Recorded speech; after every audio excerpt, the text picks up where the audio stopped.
Welcome to Sober.Coffee, a weekly coffee chat sharing experience, strength, and hope for anyone on the sober road to recovery. You can download Sober.Coffee weekly on all podcast platforms and check us out on Instagram at Sober.Coffee Podcast and on Twitter at Sober.Coffee Pod. To learn more about us and to help support these sessions, visit online at Sober.Coffee. Here are your hosts, two guys on their own path of recovery, Mike and Glenn. Let's join them at the coffee shop. Glenn. What's up, Mikey? Hey, Happy New Year, dude. Happy New Year to you, brother. I know, right? Another year at Sober.Coffee. I know. Isn't it exciting? I mean, New Year. Super exciting. Okay, so let's check them off. The time of the years that are kind of big. So it starts with New Year's, right? Mm-hmm. Valentine's Day, I think you got a president's thing in there somewhere in January. That does nothing for me. No. Valentine's Day, I think it's a Hallmark holiday. Yep, I don't do much about it, right? So then you roll into St. Patrick's Day? Yeah, right. That was a big deal for me. I mean, why do we just get one day? Some nationalities get a whole month. We got one day. I know. I don't know, man. I guess Irish I never people, really cared about St. Patrick's as one of. I mean, I celebrated every day just like St. Patrick's Day, so it wasn't that big for me. Then I think you throw a Memorial Day in there. Yeah, that's kind of a big one for me. That's kind of a start. Yeah, it's like a restart a little bit because you got a start of the season, summer. Yep. Then you got the 4th of July. That's kind of a national deal. Big. Then you go into Labor Day. So boom, summer's over. Yep. Right, and then you got Halloween. That one kind of wigs me out. I'm not a big one in that, but it's big for kids. Probably a big changer for me when I was a kid, I guess. So my big one's Halloween. It's the last quarter. Then you go Halloween, Thanksgiving. Right, love it. Well, Halloween, my birthday, Thanksgiving. Oh yeah, that's right. Sure. Christmas, and then New Year's. 5. Yeah, right. There you go. You finish off strong. Right. Yeah. You got some weak ones in there, but you finish off strong. So okay. So that's interesting because you would think naturally we're going to be talking about starting out strong. Right. A fresh start. Starting out strong. I think that's important. But your philosophy is to end out strong. Yeah, and it's a lot of what I do during that last push, that last 3 months, that helps me start out strong. Right. Because what I learned in business a bunch of years ago is, we were in this type of business, and it was really month to month, but it was really how you finished the year, right? And a lot of people, and they use this word, aggregate, right? And the numbers build on each other, right? So a lot of people would start out just like retail, right? Like they call it Black Friday because you lose money through 10 months, and then all of a sudden you start making money through the end of the year, right? Right, got it. And so these people would operate their business, they would almost take like the first 4 months of the year off, and then they start getting in gear, and then they would try to catch up by year end, right, and finish strong. Right. What I always did is I always prepared strong and got out of the gate. I would blow everybody away for 6 months. Well, there you go. And then, but those numbers and your production there help deliver you the rest of the year. Right. So isn't that what we should be talking about today, is coming out of the gate strong? I think coming out of the gate strong. I just really do. And here's my annual disclaimer. Yep. Because first of all, we're a podcast, right? And we notice that people will come into our podcast, and those that like it will go back, and it's like watching, you start watching a couple episodes of Seinfeld. Before you know it, you're binging, right? Yep. So somebody's going to happen upon this in July. And my message is that it could be New Year's every day. It's New Year's Day. It's a fresh start whenever you decide it's a fresh start. So you might be sobriety might be your goal, right? Or working out, your health might be your goal, or there's nothing magical about January 1st. I guess is my point. That reminds me of a great saying, start where you are. Start where you are, right. Now, you and I are very much alike. Yep. When we start something, we better be ready. We got to have the new notebook. We got to have the pens, new pens. Yeah, we got to have the new computer software. I might redesign my office. Yep. You got to get the new CD-ROM or the new program. Wait, a CD-ROM? What's that? And you got to start on the first day of the first lunar month, the first quarter, and the first. And that's a bunch of bullshit. You could start whenever. You could start in the middle of the day. In the afternoon. Yep. Yeah, you don't even have to. So I think that's the premise. But I love. Here's what's disheartening about New Year's to me is that the statistic, and I quoted this a couple of episodes ago, but the statistic is it's over 80%, low 80s, 82% or whatever of people fail to continue on their goal mission by February 1st.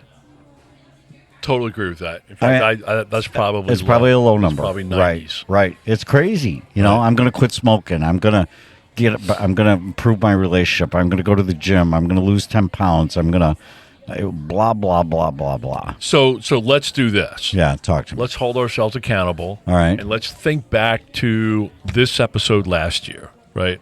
Okay. So what were your New Year's resolutions or goals, January of 2023, and how many did you stick to?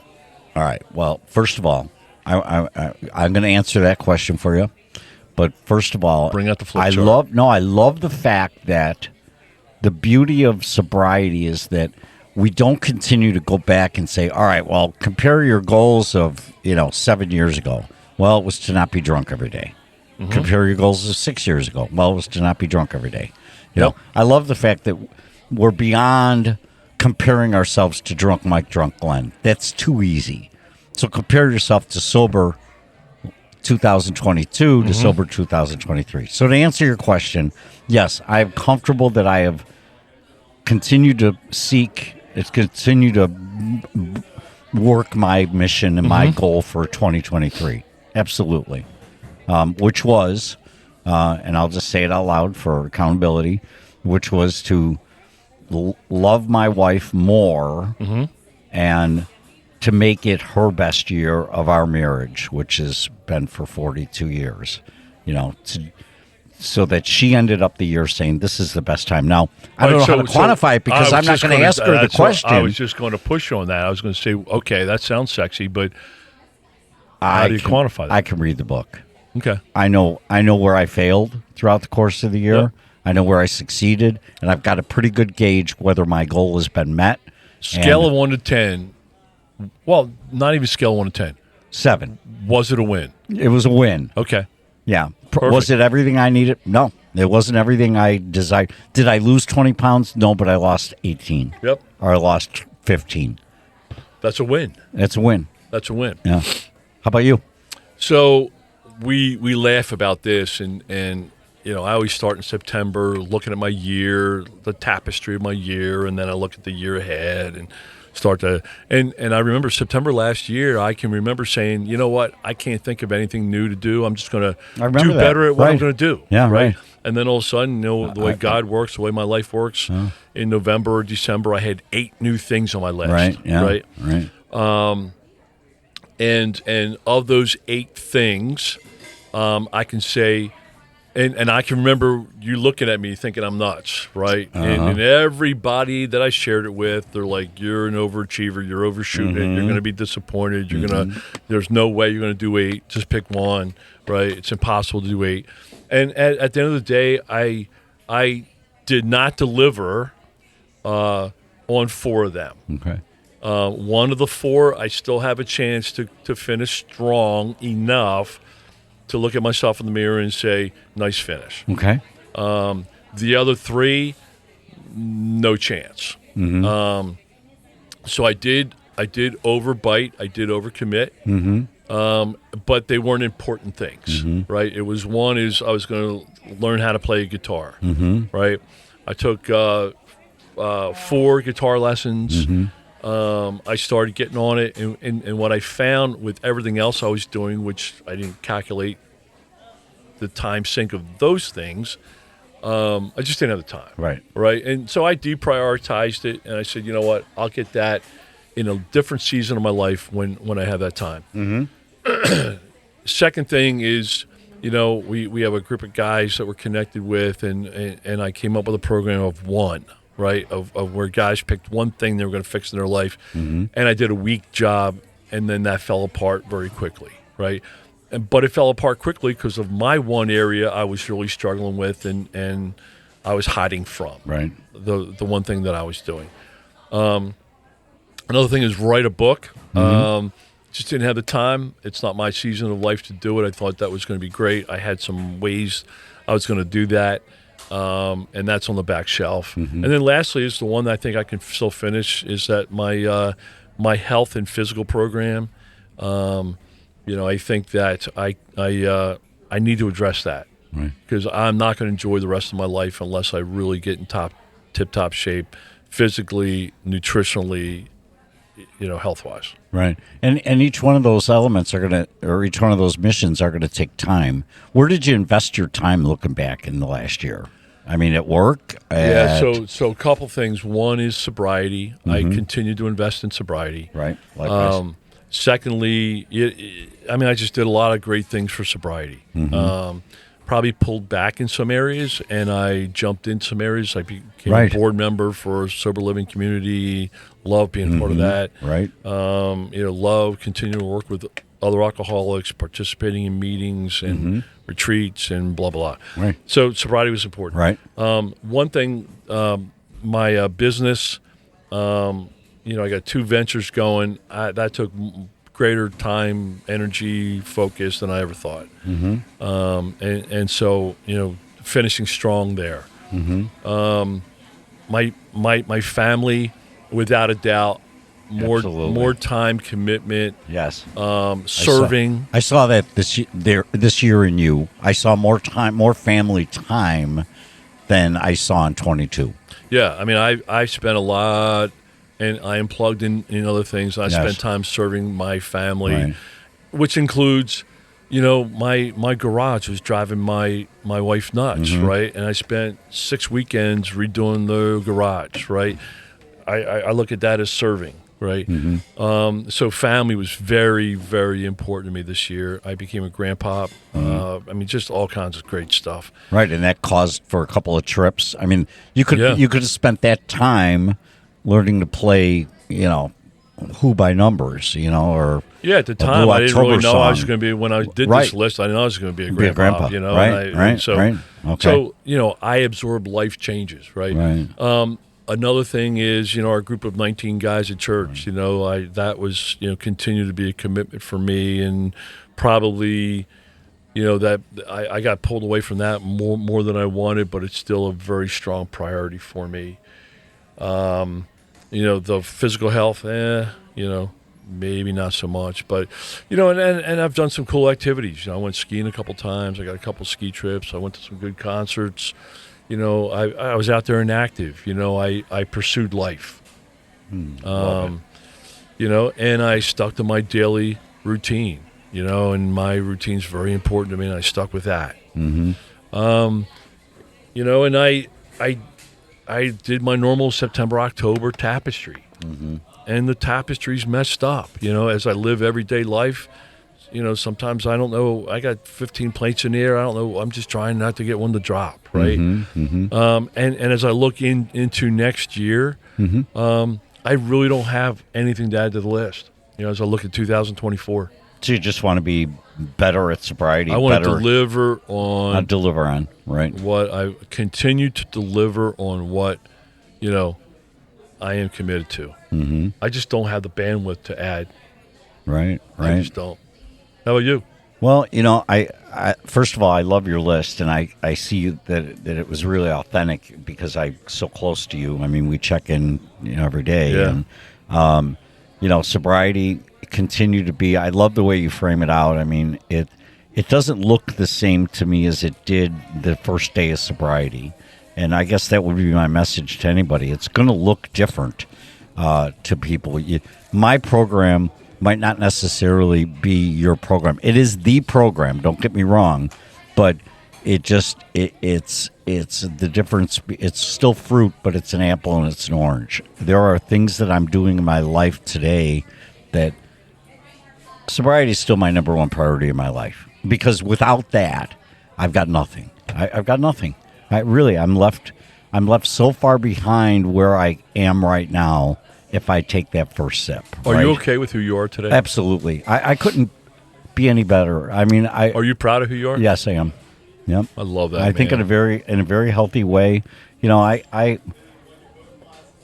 kids are proud of me, and that's my gauge. That's my gauge when and I put them through hell. There wasn't physical abuse, but I just wasn't present. Did I put them through hell? I mean, I don't know. They haven't indicated that I have, but I feel that I could have been a lot better dad in my time. But are they proud of me? Are they proud of my sobriety? Very proud of my sobriety.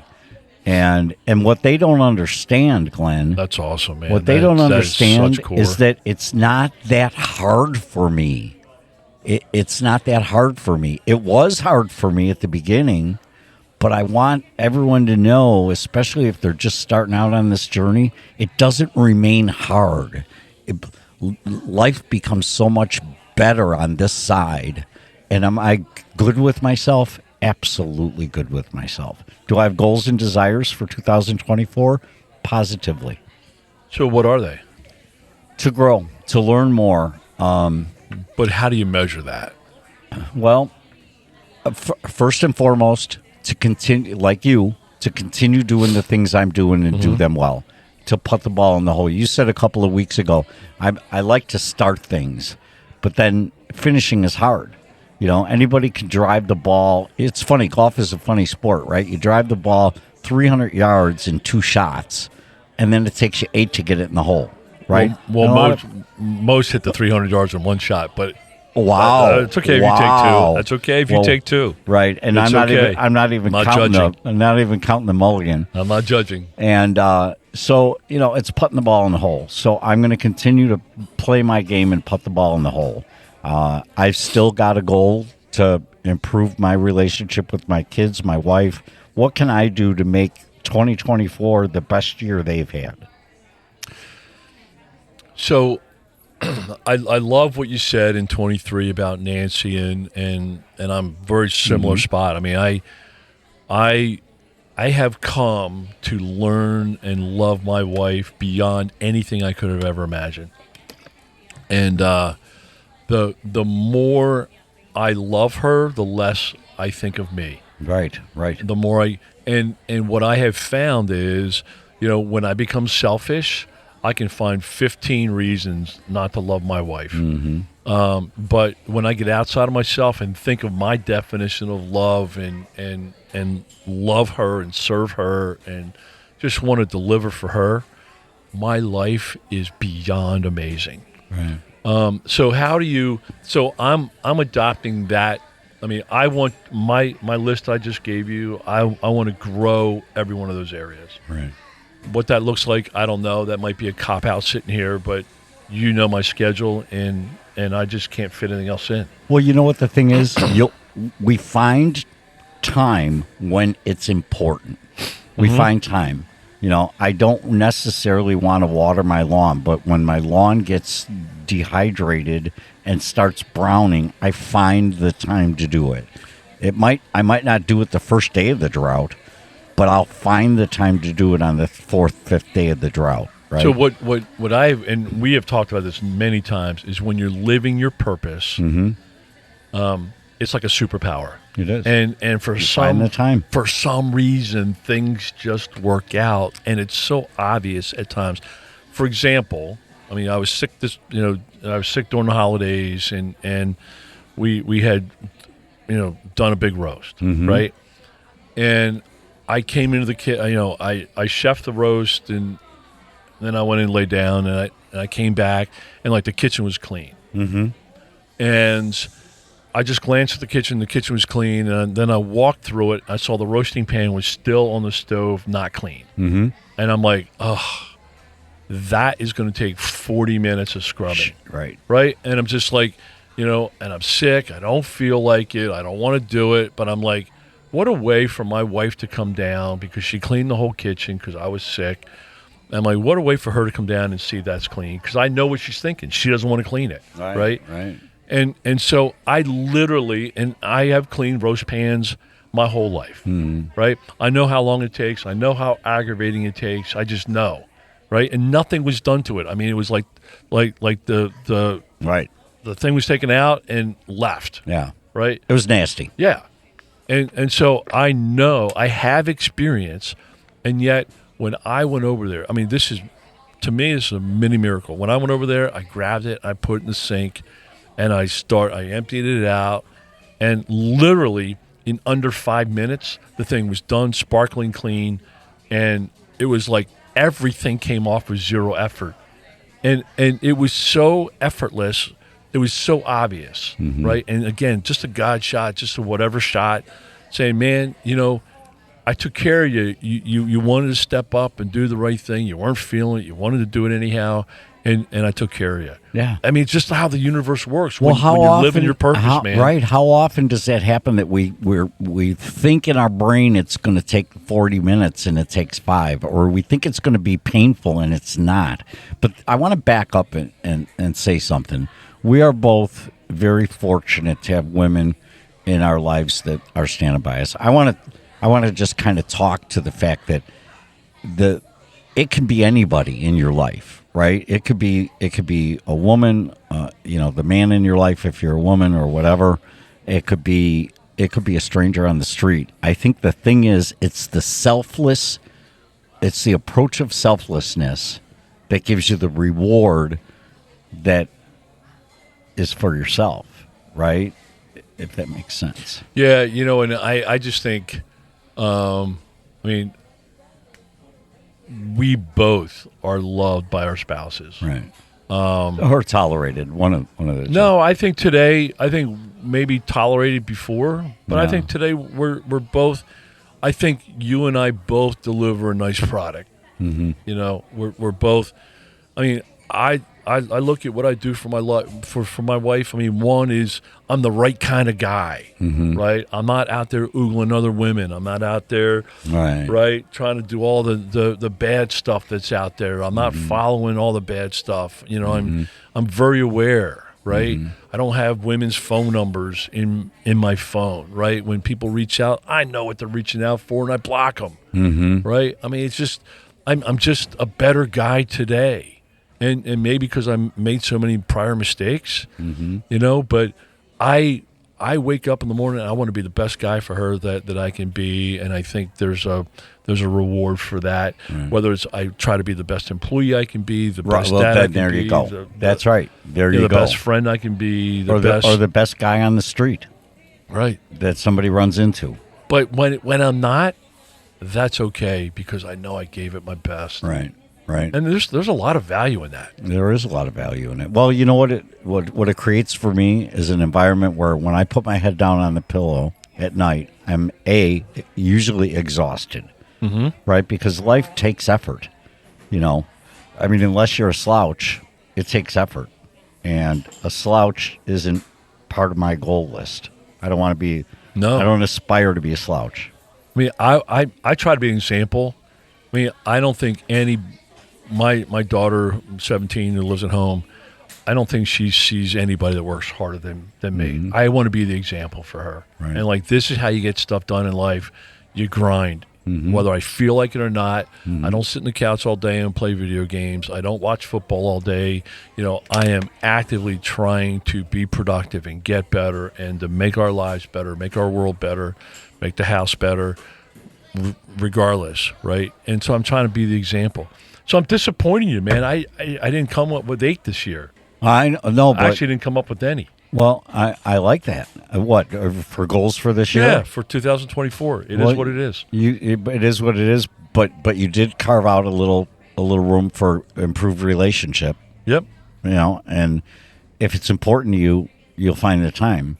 What's important to me, I'll find the time. The other thing I want to say about new Mike is that I hit the pillow exhausted. Yep. But I also am intentionally reflective because I need to know what the score of the day was. I needed to know if it's a victory, a loss. Do you score every day at night journaling? Yeah. No, not black and white, but mentally I do. Yeah. I say, okay, what happened today that was really good? What happened today that I could have done better? And most importantly, is there anything I'm leaving dangling out there that needs to be taken care of first thing in the morning? Did I not do something today? And I'm not talking about a thing on my things to do list, but maybe I said something to somebody. Maybe I didn't clean the roast pan, right? Maybe I need to go and and say, hey, I should have done the roast pan for you. So what you're doing right now is you are putting in your own words what page 86 says. Okay. Upon retiring at night, we reflect on our day. Right. Did we do any harm? Intentionally. Did we, were we self-centered? Were we self-focused, self-serving, right? Did we do something that we need to ask for amends for, right? I mean, that's page 86. Right. So and that's what frames out my next day man. for me. Yeah.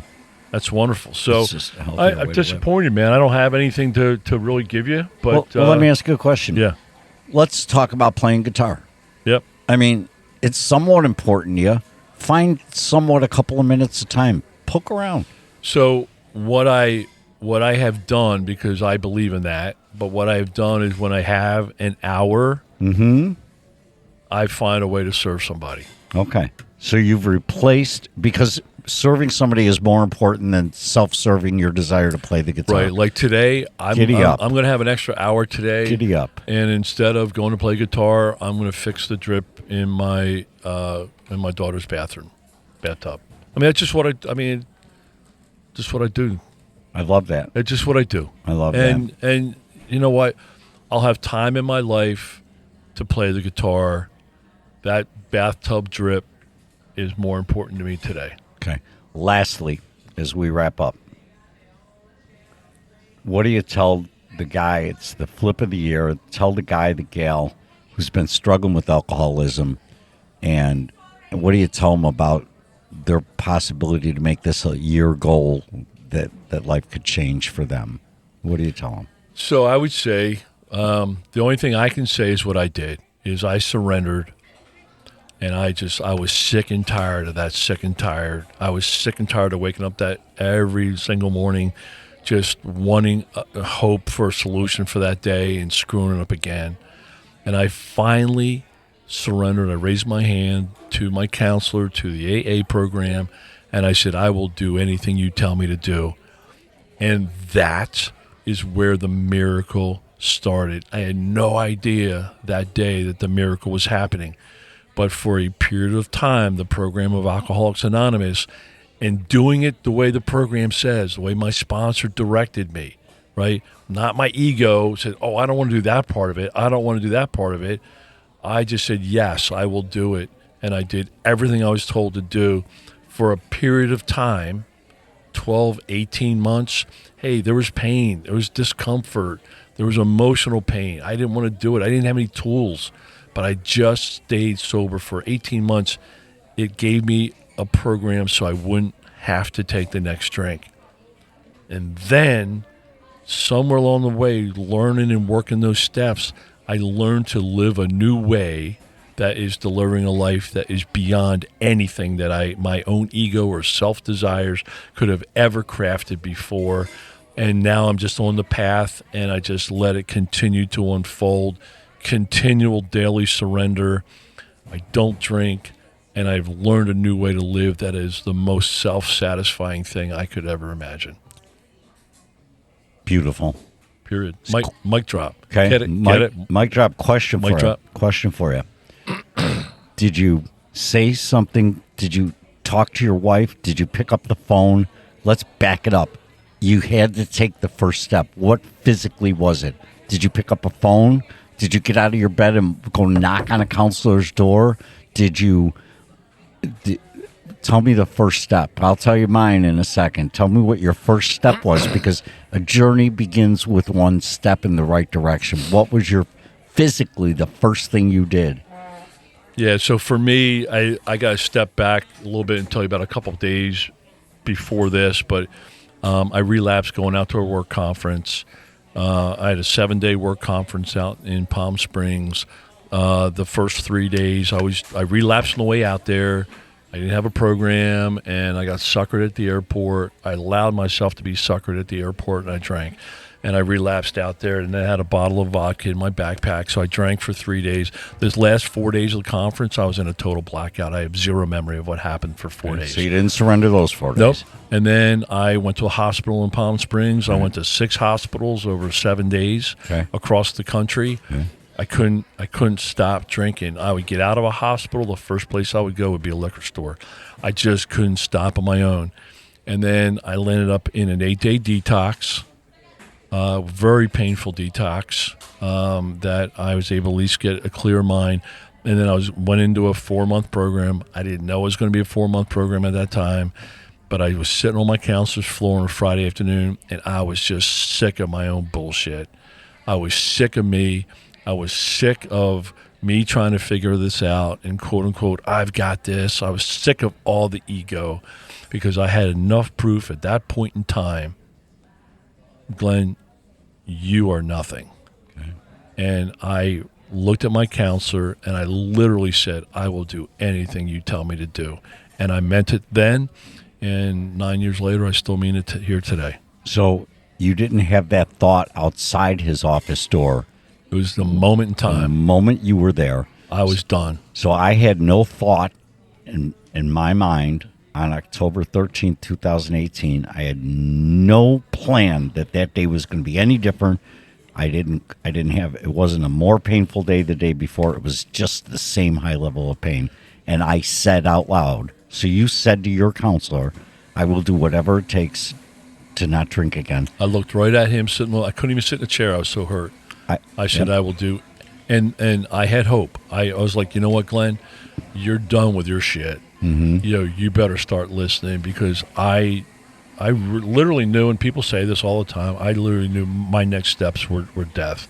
And I welcomed that. I was told I was going to die, and I was like, okay, whatever. I knew this thing would kill me. Right. But you know what? Same thing. I had hope, and that's what it looked like for me. I think if you have 5 million alcoholics, you have 5 million different stories. But at some point, I think the common denominator is you got to surrender. You got to stop with your own bullshit. Right. You just do. But then what I'm hearing, but the similarity in both our stories is we said help. We said help. You literally said I literally said I need in the help. kitchen. Right. I need help. But I guess what? I had no hope. So I was saying help thinking I was destined to death. So, but I guess the point that I want to make as we wrap up is there's help out there. Your counselor helped you get to your goal. My wife helped me get to my goal. Yep. But you have to there is surrender. absolutely help out there. I'm telling you. You have to verbally let somebody know you're in trouble. If you walk in the room of AA, there is help. Then everybody's been where you're at. Then say out loud, yep. I need help. Yep. It's the ones who just cannot get out of their own heads, that think they're smarter, think they're better, and they will never find it. Yep. I'm glad we found it. Love you, brother. Happy New Year, man. So sorry I don't have another one for next year, but I'm just going to keep on doing. Well, let's just stay sober. Keep on doing. That's a good goal. All right, brother. Love you, man. Happy New Year. Thanks for joining us for today's coffee chat. To contact the show, email us at podcast@Sober.Coffee. If you need immediate help, the AA hotline is 800-839-1686. The National Suicide Prevention Hotline is 800-273-8255. Remember, Mike and Glenn are sharing their own journey on the path to recovery. Any suggestions, medical or otherwise, are their own experiences and should not be viewed as professional advice. See you next week, and remember, there is a solution.